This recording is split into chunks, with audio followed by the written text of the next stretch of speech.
Hey everyone. Hey, just wanted to give you an update on some of the things I've been working on this summer. So I put new tires on it, and I had my tires from 2016. I bought the car in 2021, and this was the car. The guy had a stroke, and I knew the owner. He wasn't doing well, but he tried to keep up with the car. Anyway, I bought it in 2021 with brand new 2016 tires. So that's kind of a little getting long in the tooth, and but I wanted to get some miles out of them. And anyway, a few years later, time to change them. So tire rack, I got the Continental, I got the Extreme Contact Sport 02s, stock sizes. They usually have a summer sale, so I got like a $200 rebate on the tires and a gift card. One thing I noticed with the new tires, I mean, obviously it handled well with the old ones, but I think the rubber on the old tires were starting to get a little stiff, because I do notice with the newer tires I get a little bit better of a ride. So I'm thinking sidewall rubber. I don't know, or maybe it may be in my mind. But yep, new meets. I'm taking a road trip next month with the PCA. So I don't want to be that guy. No, you schmuck. You got old tires, and that's why the whole group is waiting for you to change it. So anyway, new tires. And then, let's see, the other thing I did, which became a partial debacle, was I put the front spoiler on. And I know that this car didn't come with it from the factory, and I had to drill holes, and that won't sit well with a lot of people. But I took it up to some high speed. I got some lift in the front. I couldn't feel the front tires touching the road anymore, so I figured it was time to try and do something a little bit different. So I'm going to leave the rear off. I'll go with the flat tail front spoiler look, which I like. But one thing to note, the front spoiler, I think some people reported this on the Pelican forum. I think this may be thicker, because so there's, I think, 11 clips that clip.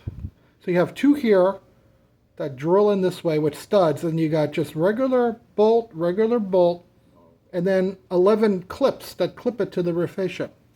The stud that goes through the bottom of the rear fascia, I couldn't even get the nut to thread on it one thread.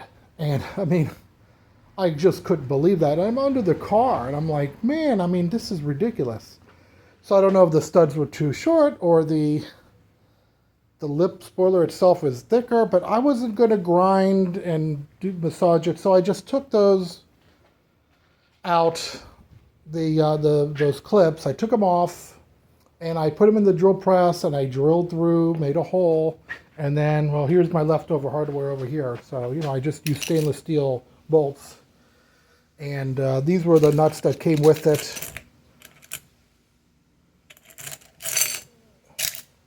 And some of these bolts, they were all like either zinc, sorry, I cut my finger the other day, zinc or, yeah, zinc coated. So that was all stainless, so I don't have to worry about that anymore. So it's on, it's nice and tight, but an hour job took 3 hours messing with it. All right, and then I did my stereo. Well, I already had the Continental unit in here, which a lot of you guys know about. So the Continental, it doesn't have preamps for an amp, but just to run the 4 stock speakers, it's pretty good. And so I did that last year because I want to run my Bluetooth, and I'm running my rig in here with my I'm running the unit in R8, and I run my phone here on the Redline mount with the highway radar. So those alerts go through the phone. So if you're on a tour and you'd rather know where our law enforcement friends are before you get caught speeding, then I needed the Bluetooth. So I still have all my stock stuff, but the Continental's a good bolt-in. And then I just did the speaker. So this was the last thing I did. So these are the stock covers. You can see the little tweeter cone in there. It kind of shows through, but it is the stock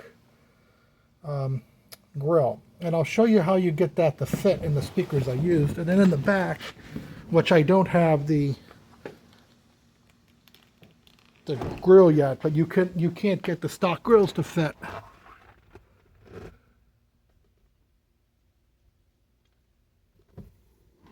Those are Panasonics. So let's come over here.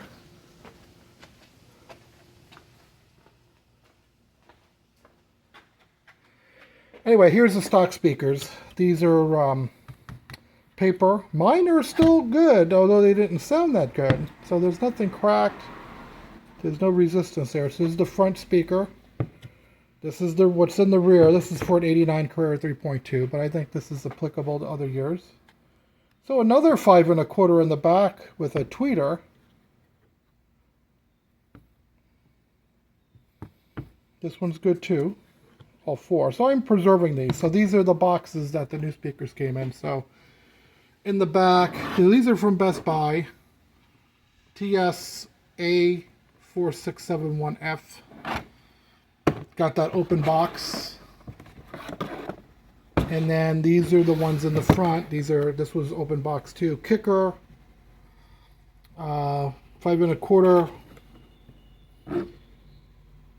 CSC5. So basically what you want to do is, the kicker will kind of look like this when you take it out. Obviously it's the same speaker. These will just bolt in, all 4. But there's a plastic ring that goes behind here, so you carefully pry off the stock speaker grill, and then the kicker ears will be a little more squared off, so just get some, those pliers and just squeeze them into a point. It'll fit right into this plastic plate that goes underneath it, and then you just put that in, and then you bolt it together. But what I did with mine, these will fit the stock ones, but they may be a little loose. So just take the stock wiring. So I didn't cut any wiring. Get them into the right plug. Once you get them in, grab some needle nose pliers and squeeze down on it, and just make sure they're tight so you don't hit a bump and they come off. So far so good. Sound is much better than it was before. And I'll save these back in these boxes here for safekeeping. But yep, that'll be my update for now. Tires, spoiler, speakers. So I hope you liked the video, and we'll catch you on the next one. Take care.